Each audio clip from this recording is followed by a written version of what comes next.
دوستو اگر آپ سمیع یوسف کے نام سے یوٹیوب پہ سرچ کریں تو آپ دیکھیں گے کہ ان کی ویڈیوز پہ ملینز آف ویوز ہوتے ہیں۔ سمیع یوسف نے بہت ہی کم پیریڈ میں دنیا میں بہت زیادہ پاپولیرٹی حاصل کر لی ہے اور وہ ایک بہت ہی بڑے لیجنڈری سنگر ہیں۔ تو دوستو آج کی ویڈیو میں آپ کو سمیع یوسف کے بارے میں بتاؤں گا۔ سمیع یوسف ایران میں پیدا ہوئے، 1980 میں پیدا ہوئے، تو اس کے اکارڈنگ ان کی ایج 39 ایئرز ہے۔ اب اگر سمیع یوسف کے آکوپیشنز کی بات کریں تو سمیع یوسف میوزیشنز ہیں، کمپوزر ہیں، سنگر ہیں اور سانگ رائٹر ہیں۔ تو اب میں آپ کو بتاتا ہوں کہ انہوں نے 2013 میں المعلم البم کے نام سے انٹرنیشنل اٹینشن حاصل کی تھی۔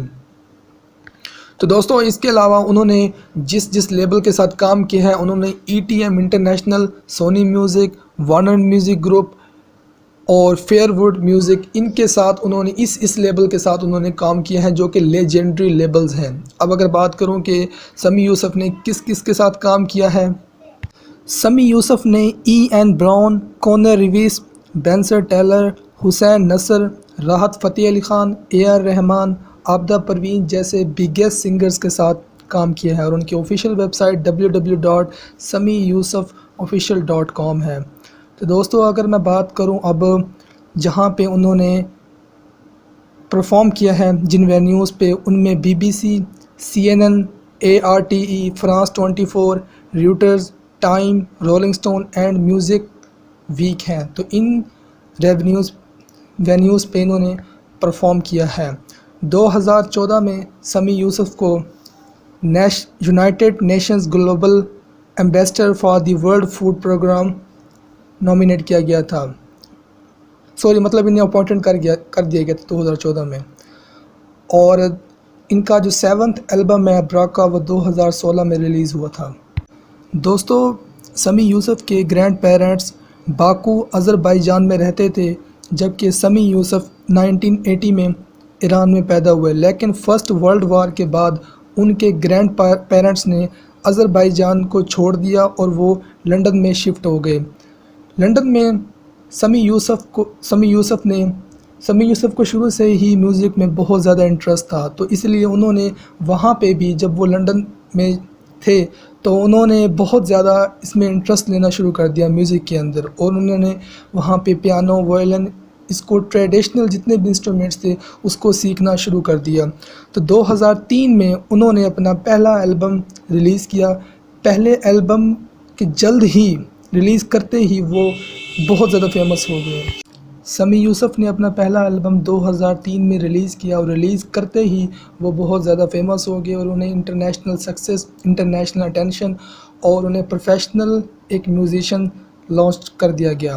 اس کے بعد سمیع یوسف نے نارتھ ویسٹ انگلینڈ میں سیلفورڈ رائل اکیڈمی سے میوزک کمپوزیشن سیکھی، وہاں اس کے وہ اسٹوڈنٹ بنے اور وہاں پہ وہ میوزک کمپوزیشن سیکھتے رہے۔ سمیع یوسف کا پہلا البم انگلش اور عربک لیرکس میں تھا۔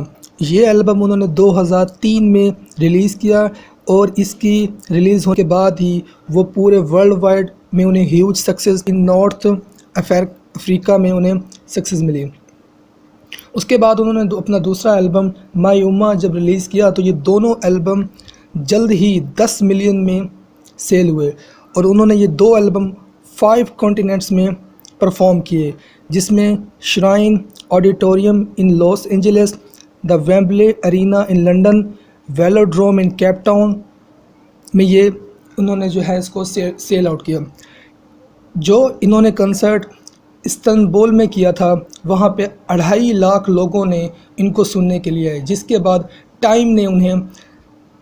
ٹائم نے سمیع یوسف کو اسلامز بگیسٹ راک سٹار، جبکہ دا گارڈین نے ان کے اوپر the biggest star in the Middle East as a Brit کے نام سے ان کے بارے میں یہ قرار دیا گیا، ان کو مطلب اس چیز سے پکارا گیا۔ اب اگر میں سمیع یوسف کے نوٹیبل ٹورز اور کنسرٹ پرفارمنسز کی بات کروں تو یہاں پہ میں کسی ایک اسپیسیفک ملک یا شہر کا نام نہیں لینا چاہوں گا۔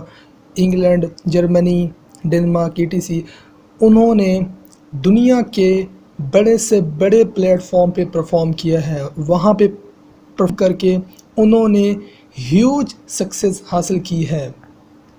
اچھا، اس کے ساتھ اب ہم بات کرتے ہیں ہیومنٹیرین ورک کی. تو سمیع یوسف ایک گریٹ پروفیشنل میوزیشین کے ساتھ ساتھ انہوں نے اپنے پروفیشنل کیریئر کے شروعات میں ہی چیریٹی وغیرہ میں پاورٹی کو دور کرنے کے لیے، غربت کو دور کرنے کے لیے انہوں نے شروع سے ہی اس کی ان ایکٹیویٹیز میں وہ مصروف رہے ہیں. اور 2010 میں جب پاکستان میں سیلاب آیا تھا تب انہوں نے ایک singles entitled hear you call perform کیا، جو کہ انگلش اور اردو میں تھا. یہ بھی انہوں نے اس لیے کیا کہ اس چیز کی وہ فنڈ ریزنگ کر سکیں، اس کی آواز جو ہے وہ بلند کر سکیں کہ ہمیں جو ہے وہ فنڈ اکٹھا کرنا ہے پاکستان کے لیے. تو 2014 میں انہیں United Nation global ambassador for the World Food Programme appointed کیا گیا.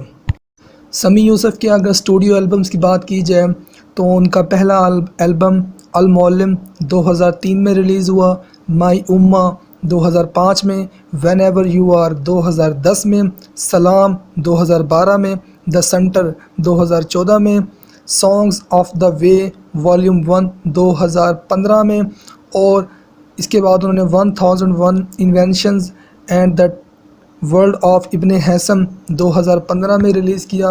اور اس کے ساتھ انہوں نے اپنا نیکسٹ البم براکا 2016 میں اور سامی 2018 میں انہوں نے اپنا اسٹوڈیو البم جو ہے وہ ریلیز کیا. اس کے بعد اگر اب لائیو البمز کی بات کریں جو وہ کنسرٹس کے تھرو پرفارم کرتے رہے ہیں، تو live at the Wembley Arena 2007 میں، لائیو ایٹ دا قطارہ 2013 میں، لائیو ان لنڈن 2015 میں، live at the Dubai Opera 2016 میں، لائیو ان کنسرٹ 2019 میں. یہاں پہ انہوں نے لائیو البمز جو ہے اپنے وہ ریلیز کیے. اب اگر سنگلز کی بات کریں، جس طرح سنگلز سانگز ہوتے ہیں، تو وہ انہوں نے لیٹ اس فارگیٹ، ماولانا، شیڈو لیس، الفاقہ، یا حیو یا قیوم، فیٹ آف دا پروین، تو یہ انہوں نے پرفارم کیے ہیں. اب اس کے بعد دوستو بات کرتے ہیں میکلیم اینڈ ریکوگنائزیشن کی. تو انہیں کہاں کہاں پہ ریکوگنائز کیا گیا ہے؟ Islam's biggest rock star Time magazine میں، biggest star in the Middle East the Guardian میں، king of Islamic pop Al Jazeera 2007 میں، I O L star of 2009 میں، 500 موسٹ مسلمز ان 2009 میں، B B C 30 more famous Britons 2009 میں، first global ambassador of سیلاٹیک 2009 میں، اور doctors of letters award انہیں university of 2009 میں انہیں اس کا ایوارڈ دیا گیا. تو یہ تھی دوستو ایک بہت ہی بڑے سٹار، اسلام کے ایک بہت بڑے سٹار، ایک راک سٹار سمیع یوسف کی بایوگرافی. امید کرتا ہوں آپ کو ویڈیو پسند آئی ہوگی، اور اگر ویڈیو پسند آئی ہے تو اس کو لائک کمنٹ ضرور کریں، اور اگر چینل سبسکرائب نہیں کیا تو چینل کو ضرور سبسکرائب کریں. Thanks for watching.